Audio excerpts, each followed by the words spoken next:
My channel took a dark turn in the last few videos. It is time to return back to some light.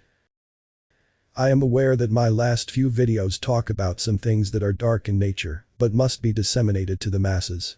The collective reality is going in a certain direction that I can't ignore. So I decided to shake some minds in the collective.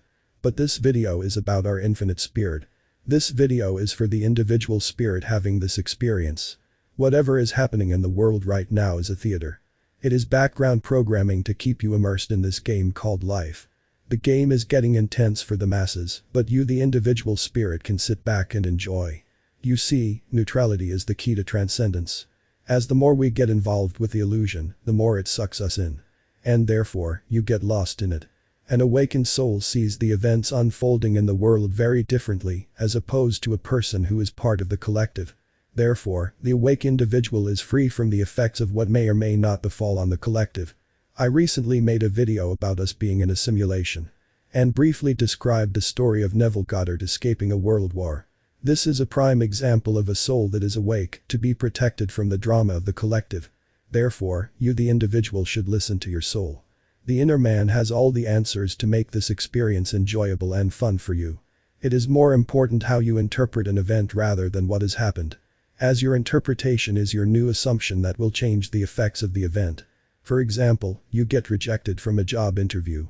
You can either interpret it as you being a loser and good for nothing. Or you can interpret it as the universe prepping you for an even better opportunity. And now you have opened yourself up for something marvelous to come your way. You see, your assumptions about life and your personal experience shape your world. Therefore, you are the operant power in your experience. This is why you should become neutral to the world events and not get sucked into them. Just know what is going on. Knowing is enough, do not get involved too much. As getting involved in the drama of the collective makes you part of it. And therefore, you may suffer the consequences of it. Again, Neville Goddard escaping World War is a great example. If he was a die-hard patriot and was really into nationalism, he would have become part of the collective of the patriots. And possibly, he would have suffered terrible consequences of this collective fate. Perhaps even death. But anybody who is in the process of waking up realizes that there is no separation. The soldier of the opposition is as much human and divine as you. Therefore, taking the life of another is like taking your own life. So you see, getting involved in the collective makes you suffer the consequences of the collective as well. We are connected to the spirit of the all. Our source is infinite. We do not need the herd mentality to survive. This is a big cosmic play. And neutrality is the key to enjoying it and not suffering the consequences of any side in the collective. You, the individual, are connected to the infinite. Your inner man, as Neville calls it. Our spirit talks to us via intuition and guides us, if we but listen. But when we become part of any collective mentality, we get overwhelmed by it. There is so much thought and emotion attached to a collective thought form that you will get sucked right in.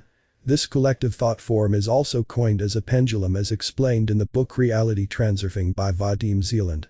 This pendulum swings with great intensity as it is filled with the energy supplied to it by the people who are attached to it. And any newbie who comes in contact with this pendulum is swept away by its immense power. Example is any political or ideological movement. Youngsters allow these movements to change their entire personality, and they lose all their individuality in the process. Your spirit will get suppressed and your mind will become dominant. And mind loves to be in a group. As it gets all its intel and validation from the world. Not from within. Therefore, being part of the collective suppresses the spirit. This is why many spiritual teachers like Alan Watts teach presence and mindfulness. As they understood that in presence, unconsciousness cannot exist. And unconsciousness thrives in herd mentality. Therefore, be still and know that I am. This sense of awareness that is deep in your being is your real self. It talks to you in the stillness of your being. But if your mind dominates your life, spirit is suppressed. And when mind is dominant, it has to subscribe to some sort of belief or doctrine to navigate through this life. And by this very nature of the mind, it ends up being part of the collective. As mind cannot originate original thought, spirit can. As Napoleon Hill talks about in Think and Grow Rich, creative imagination versus synthetic imagination. Mind can only use synthetic imagination. That is, it investigates the world for answers and what to do. It sees a building and likes it, so it tries to create a house that looks like that building with certain variation. while a truly unique and amazing architecture can only come from the creative imagination of the spirit. This is why all great artists try to get into the flow state, where mind goes blank and the art comes pouring out from nowhere. This art comes from the spirit, which can create original work. Therefore, be still and let it do the works. Your job is to be neutral and encourage your spirit. Interpret the world and events how you would like them to be, rather than how they are. This allocates the power back to the spirit to change your reality. While if you interpret the world from the mind or ego, you take all the power away from your spirit and allocate it to the external world. Then you are a slave to the world, the collective, your mind. The light of God is within you. God became man so that man may become God. Neville Goddard. This is the experience of your soul. Your soul is an individualized aspect of the one true God, the source of all. So, the one true consciousness is dreaming infinite dreams from many vantage points to know itself and expand.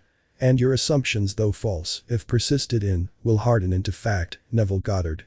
As your assumptions expand God's creation, you are giving a unique life experience to the all. So, make it a good one. You have all the power in your personal reality.